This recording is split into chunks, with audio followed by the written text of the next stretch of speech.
I'm Melissa Idris and you're watching The Future is Female, the show where we find the extraordinary in every woman.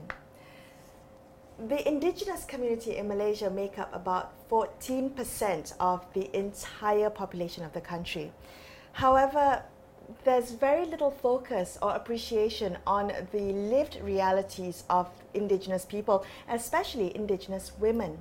But one woman trying to highlight the potential of Indigenous women here in this country is anthropologist Dr. Waylin Jeffrey Jahom from University of Malaya, and she joins me today. She herself is a native Bidayuh, and through her work, she's looking at the preservation of intangible knowledge. Welcome to The Future is Female, Dr. Waylin. It's a pleasure to have you here. Thank you for being here. I really am curious to know, before we get into the intricacies of intangible knowledge, I want to know how you got started in this. Have you always been in academia, and was this always the focus of your work? I have not always been in academia. However, it was triggered by the need to understand why there's always poverty among women. Okay. Watching my grandmother, my mother, and also all the women in the villages where I used to grow up with. Mm-hmm. They have been struggling with their livelihood, and also they've been struggling with decision making, and also they don't have many options in their life. So I guess that's actually encouraged me to look deeper into the issues of women. Where did you grow up?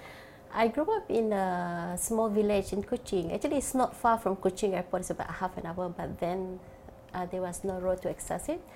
I don't normally live in my village. My father normally sent us to the village during school holidays. Mm-hmm.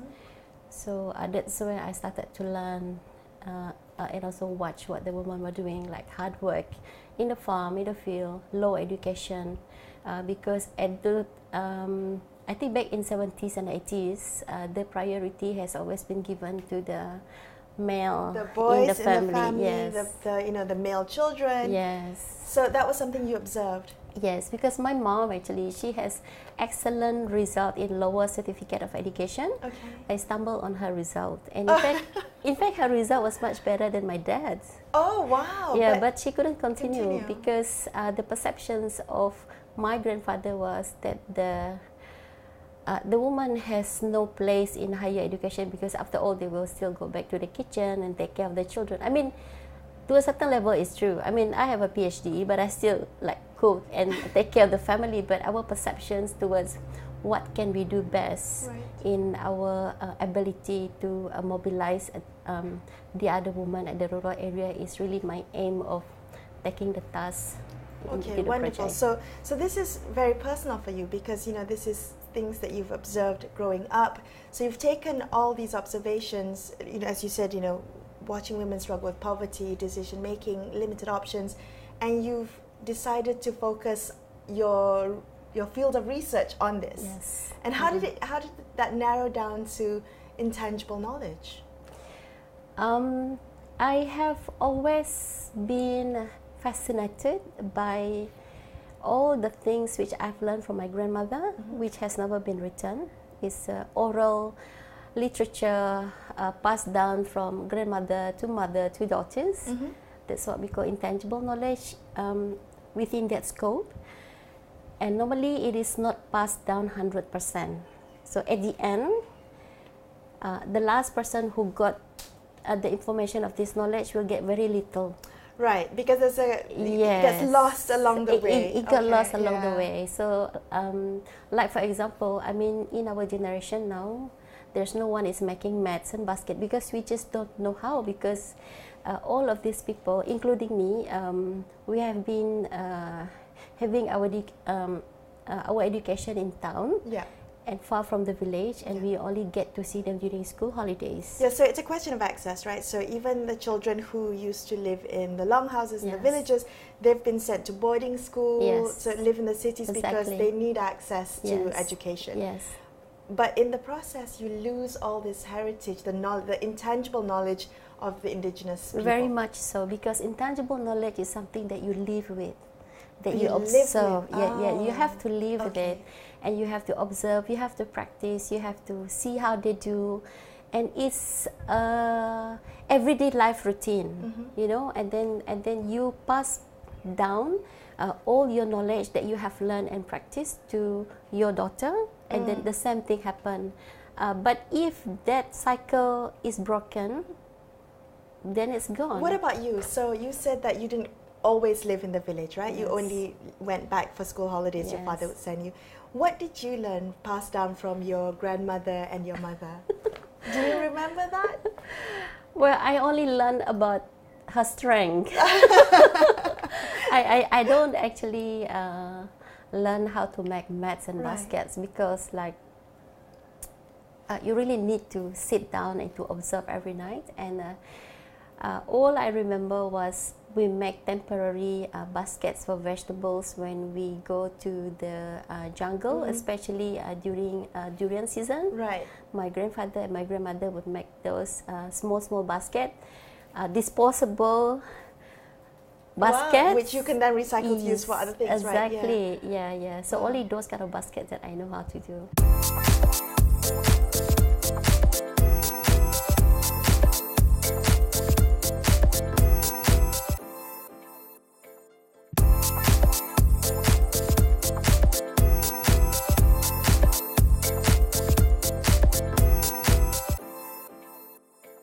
And so part of your work here, I mean, you're recognized for a lot of things, but one of the, I guess, the biggest projects that you're known for is the preservation of the intangible knowledge of the Pua Kumbu, which is, I guess, direct translation would be covering blanket, if I'm not mistaken? Yes, actually Pua means blanket, Kumbu means to wrap. To wrap.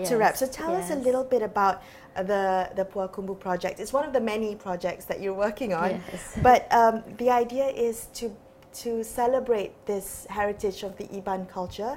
So tell us a little bit more about that. Yes. Actually, I don't have much authority to speak about the Pua Kumbu because I'm not an Iban myself. So my knowledge about Pua Kumbu is very much through my research. Do you have to be a native Iban to speak about the Pua Kumbu? Because it is a heritage of Iban, right? It is a sacred ceremonial textile. Yes. I mean, so far I have not seen any non-Iban speak about it, you know, so that's why I take it up, because I think by talking about it and also doing research is very powerful. I mean, I could have just learned it, you know, but I don't engage in depth. But I found that research is very good because I can then explain from my academic perspective, and that is my authority. Right. Yes. I don't have to explain about rituals and everything. Right. It's evidence-based through research. Exactly. Okay. And that's the whole reason why I took up the project. And Iban Pua Kumbu is a dyeing art in the sense that... This is it, right? This is the beautiful material of Pua Kumbu. Yes, and it's all natural dye. At least in our project, I have encouraged the weavers I work with to stick to natural dye, and also to diversify different type of thread. Like they used to use raw cotton, which they have to mordant with a lot of spices and herbs that they have to mix in order for it to be receptive to accept the color from okay, so to kind of prepare the cotton to be dyed with the color. Okay. And then back in the 1980s, they were introduced to silk weaving by Sarawak Atelier community. And then since then, they've been trying out a few different threads. But from my perspective as a researcher, there's always a question: why such expensive textiles being produced, beautiful, but they still live in poverty? So these are very expensive? This is very expensive. What kind of price are we talking about? I mean, this is a beautiful version. This one is about 4,225. Oh, this is 4,000? I hope I'm not sitting no. there. This is, okay, so it is very expensive. It is. And it must take a long time to make. Yes. For this piece, I remember the weaver. Her name is Dayo Anak Lekong. Oh, there's all the details of it. Okay. Yes, it has all the details. And it's called Babuli Mulas, which means the whirlpool in the river. Every Puakumbu has its own name, yes? Yes. Okay. It comes with the rhyme, and also it's attached or anchored to a mythology of the Iban cosmology. So it really isn't just about textile. No, it it's is not. heritage. This is Yes. intangible knowledge right Yes. here. Okay. So I'm not a collector. I don't have money to collect old pua, and I do believe that old Puakumbu, one way or the other, will disappear. But I'm more interested in developing the knowledge behind it, Right. so that it can be reproduced, and also the weavers can be more creative, and also like for them to understand how they can reproduce and produce and to make and create. So you said, so this beautiful piece is 4,000 over. So you said you were curious to know why it's so expensive, and yet you see, the weavers living in poverty. Yes. Have you answered that question? Yeah. So what is the answer to that Should question? I say? Yes. Okay. I thought that I'm not going to involve politically in the weaving of the Puakumbu, but after a few months, after I dig deeper into it, it is more than just a textile, as you said. It involves a kind of social network of trying to seal the knowledge to belong to one ethnic group producers. Okay. And I have not seen any other ethnic group in Sarawak who are specialized in Puakumbu because that knowledge has not been shared. Right. Yes, and also they don't have any platform. At least now in Sarawak, in Kuching, we have Tun Juga Foundation that actually offers the learning and weaving of the Puakumbu. Okay. Very basic. But before that, you have to learn it at the longhouse itself. And even among the Iban now, you don't have many weavers. It's very, very... It's a dying art. It is a dying art, yes. So right now the weavers you have are of an older generation? They are between... very skillful weavers that we have in our project now are between the age of 45 to 70 plus. And Yes. are there, how is this knowledge being passed on? And you said you have people living in the longhouse, and it's just passed down from grandmother to mother to mother to daughter. Yes. But right now, is there any, based on your research as well, how are you preserving this intangible knowledge if it's not being passed on, if young people are not living in the longhouse? Yes. The first thing that I did in this project back in 2013 was collecting all the details of the folklores and stories, because what we have in publications are the famous and sacred designs. Okay. But there are a lot out there design which has not been highlighted, and they are very beautiful. Like for example, this design, it was not popular because it was not sacred.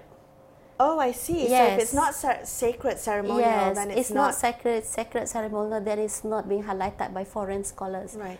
Because foreign scholars are chasing after, like Rang Juga, for example, anything which are related to the headhunting festivals. I see. Those are the sacred ones. Okay. Because it speaks mainly about the cosmology of Iban culture related to their practices and rituals.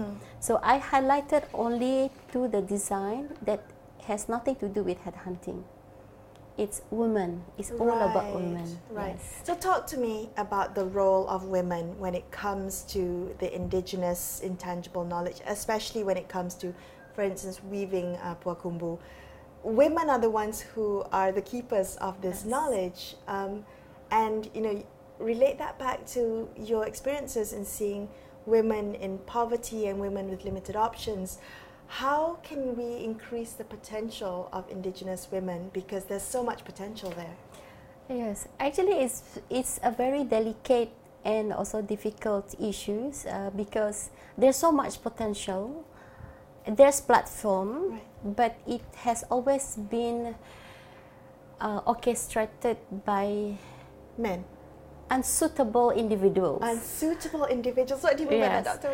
Meaning that individuals who have their own agenda with the projects, or individuals who wants it for their own family, or individuals who do not think directly about the welfare of the weavers.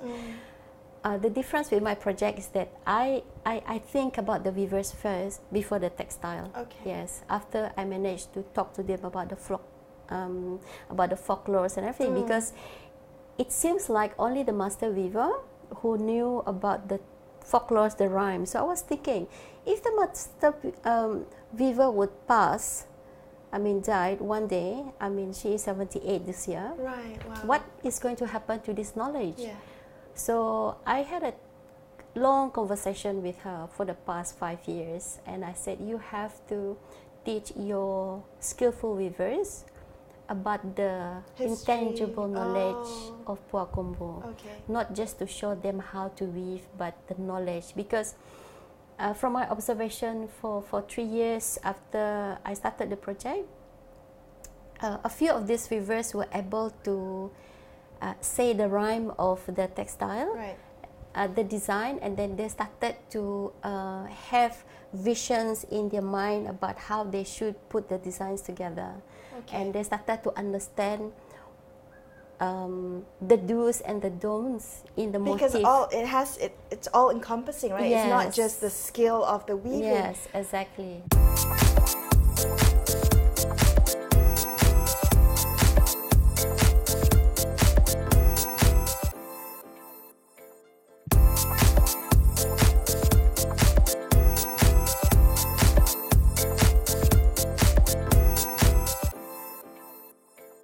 Can intangible knowledge be documented? Of course. That's what we are doing now. How do you do that? How do you document intangible knowledge? Especially because it comes with all these nuances, you know? I know. I was asking myself that question back in 2014. So I had my sabbatical in 2015. That's when I started to work with creative digital media, which was known as 3CDI, based at University Malaya. Okay. But that center has no longer exists. Most of them has moved to Sunway University. So anyway, so I said, how can we store intangible knowledge and present it to the public? Right. So we were trying, and then we worked on our first exhibition, so Puak Kumbu, in 2015.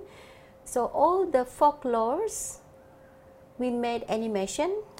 Oh, so you can visualize it. Yes, Okay. so we make animation, and then we also did this wonderful first exhibitions on the process, how they do every level and stage of the way to produce the Puak Kumbu, from the collecting of the dye, the rituals, and also how they do the counting of the thread, and also how do they process the dye and weaving and everything else. So it's a kind of a whole ecosystem that Right. actually make up that knowledge. So using graphics and animation, Yes. you're able to tell the story of intangible It's knowledge. the only way, because the younger generations have their smartphone.